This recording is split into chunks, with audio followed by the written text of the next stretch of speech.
Guys, using FX tool, so magte-testing tayo ng ABS and i-activate natin yan. So gamit yung ating simulator and then diagnose tayo. Pasok lang tayo sa Yamaha. Itong ABS ay pang Yamaha, so okay lang tayo dyan and then okay din.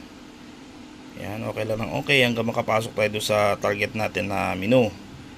So resource are loading. Ayan, punta tayo sa global, pasok tayo sa system selection and then control unit. And then pasok tayo sa ABS anti-lock braking. Okay natin yan. Yan, okay lang tayo dyan.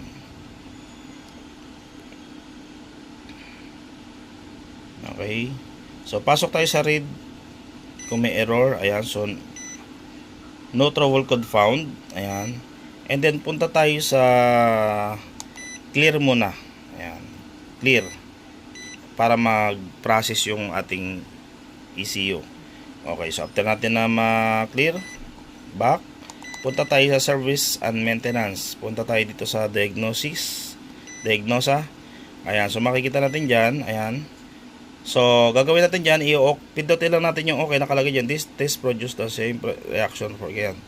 So, press enter, and then click natin yung reset. So, ayan, so, click ko muna. Wait lang, bilawin ko muna. Ayan, click ko yung okay.